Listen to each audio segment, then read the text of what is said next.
On the verge of ending my life just after D-Day, I turned my life around. Janine, my wayward wife, and I were together for 6 years and married in December of 2019. I was committed to rebuilding my business after a vicious and nasty divorce battle that lasted for 7 years with my first wife of 20 years. Throughout 2019, I was so engulfed with the business and stresses of the aftermath of the property disputes with my first wife. I had become obese at 112 kilograms and 165 centimeters height. In September of 2019, I booked a holiday for Janine and I to go to Thailand, Rome, and then Istanbul as our final destination. Whilst in Istanbul, the inevitable happened and I suffered a minor stroke. Janine acted quickly. I ended up in hospital, and after blood tests, the doctor gave me an absolute tongue lashing.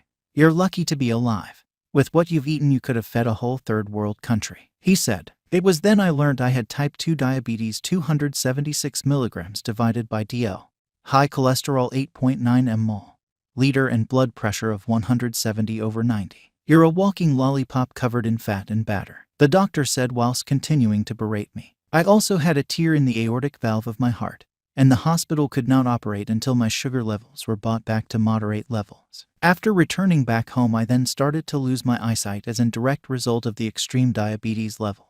Janine was genuinely stressed and was determined to assist me with my recovery and weight loss regime. Janine walked every night with me, drastically changed my diet, and joined the local gym with me as a show of her continued support. By December of that same year, my weight had come down to 93 kilograms and we then married. So far, Janine sounds like the perfect woman, right? 2020, the COVID pandemic hit, and my business had a drop of 70% in revenue. During lockdown, I commenced extensive renovations to the offices, all of which I did myself to save on labor costs. Janine, for most part, was with me helping with the renovations and continued to manage skeleton rostering and daily office duties. June 18th was D-Day.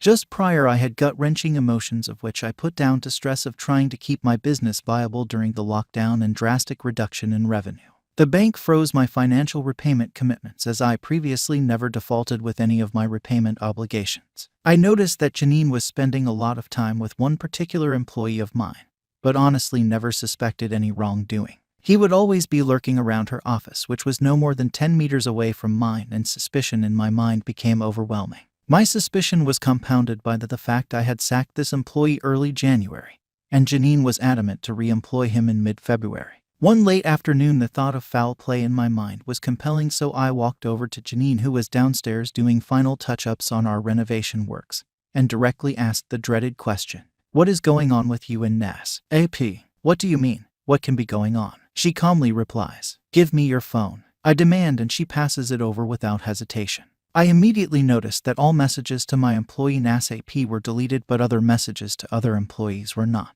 I asked why messages to Nas AP in particular were deleted, to which she calmly replies, "I delete all the older messages with everyone." I took her phone back into my office and very quickly determined that that was lie. No other messages on WhatsApp to any other employee had been deleted. I then messaged Nas on WhatsApp pretending to be Janine. I decided to throw shit on the wall to see if any of it stuck. "Nas, my phone went down and I can't recover the photos I sent you," I wrote. "I can see Nas AP now online on WhatsApp but not responding." Now, Nas AP is not the sharpest tool in the shed and borderline autistic due to his parents being first cousin. No reply. "Nas," I persisted, "can you resend me the photos I sent, as I can't fully recover my phone?" Online. No reply. Now you're probably thinking what I was at that time. If there are no photos sent, his immediate reply would be to ask which photos. I then called him from Janine's phone. "I know everything, you motherfucker," I blurted. "Come to the office now to see me." Reluctantly, he eventually did come with his brother. In my mind, if there was nothing going on, his immediate reply would be that it's out of work hours and whatever is the issue he can sort out the following morning. As soon as he came in, I led him to the upstairs boardroom. "Give me your phone," I demanded. "Ivan, there's nothing going on with me and your wife," he pleaded. "I didn't ask if anything was going on with you and my wife," I replied. He confidently handed me his phone, unlocked, and I immediately went into his WhatsApp. Sure enough, all messages between him and Janine were deleted, but no other of his contacts' messages were deleted.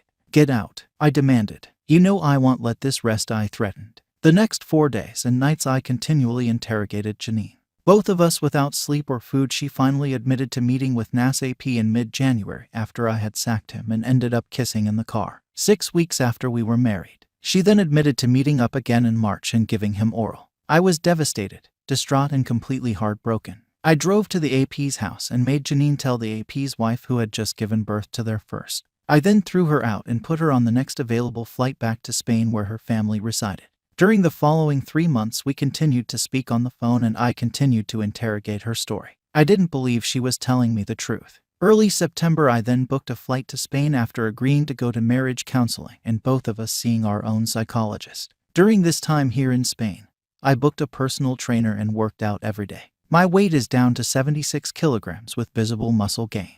I'm no longer the obese motherfucker that she flipped for my employee. Janine was diagnosed with BPD, borderline personality disorder, and it ended up that I had mild narcissistic traits. I knew that there was more and became obsessed with knowing all the details. Janine is extremely regretful and is now in depression. Her psychologist explained that she didn't do it for the sex, but for the constant attention she was getting from her AP.